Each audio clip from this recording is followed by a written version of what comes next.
বর্ধমান জেলার বর্ধমান শহরের দামোদর নদ তীরবর্তী সদরঘাট সংলগ্ন বংপুর এলাকার চাষিমানায় শ্রী শ্রী রামানন্দ আশ্রমে অনুষ্ঠিত হল শিবরাত্রি উপলক্ষে শিব যোগজি অনুষ্ঠান।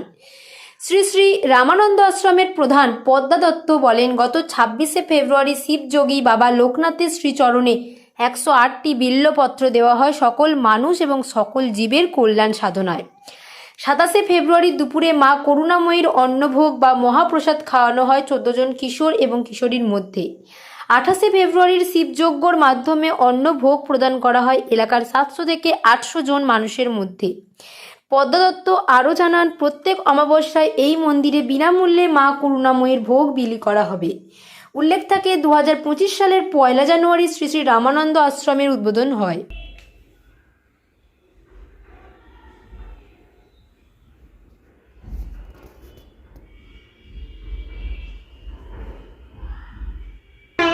মায়ের মহাপ্রসাদ তৈরি হয় এবং অপ্রস্তুত অবস্থার মধ্যে আমি 14 জন কিশোর কিশোরী এই পাড়ার ছোট বাচ্চা ছেলে মেয়েদের আমি মহাপ্রসাদ দিয়েছিলাম।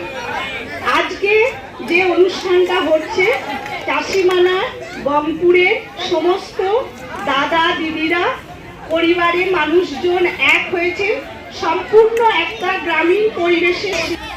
জানকী দিদি এবং পরিবার ও পাড়ার মানুষজনেরা মহাদেব এবং পার্বতী দেবী বিবাহ দেন। সেই অনুষ্ঠান সারা রাত্রি ব্যাপী চলেছিল। আর রামানন্দ আশ্রমেতে আমি বাবার শ্রীচরণ তলে 108টা বিল্লপত্র প্রদান করেছিলাম এবং সাধনা অর্জিত সমস্ত শক্তি মানুষ জীবের কল্যাণে যাতে সম্পূর্ণরূপে নিয়োজিত করতে পারি তার প্রার্থনা চলেছিল। পরের দিন অমাবস্যা এই আশ্রমেতে মাতা শীতলা দেবীকে স্মরণ করে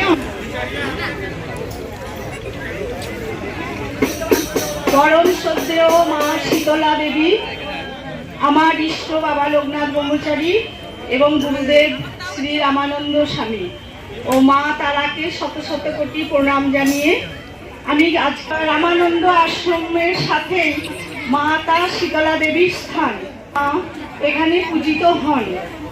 বাবা এখানে বিশ্বনাথ রূপে পরিচিত আছে।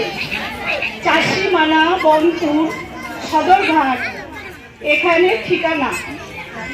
এখানে মানুষজনেরা বহু বছর আগে থেকে, বিশেষ করে মাতা শীতলা দেবী আজ প্রায় 40 বছর পূজিত হচ্ছে। এখানে এক বয়স্ক দাদা প্রথম মায়ের পূজা তিনি এই জায়গা দান করেছেন, যেটা আমাদের পরবর্তী ক্ষেত্রে শ্রী রামানন্দ আশ্রম তৈরি হয়েছে। শিবযজ্ঞ উপলক্ষে প্রসাদ গ্রহণের জন্য আমরা সবাইকে আহ্বান জানাই। আমি এই প্রসঙ্গে ব্যক্তিগতভাবে একটা কথা উল্লেখ করছি। আমার গুরুদেব বারবার মাটিতে বসে এই মহাপ্রসাদ খাওয়ার ব্যাপারটা খুব পছন্দ করতেন এবং আধ্যাত্মিক তাৎপর্যও বারবার ব্যাখ্যা করেছিলেন। আজকে আমার সেই স্বপ্ন পূরণ হলো।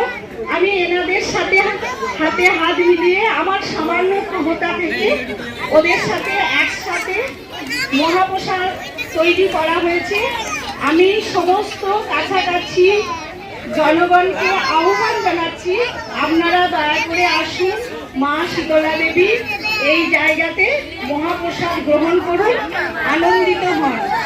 জয় মা শীতলা দেবী, জয় বাবা লোকনাথ ব্রহ্মচারী, জয়।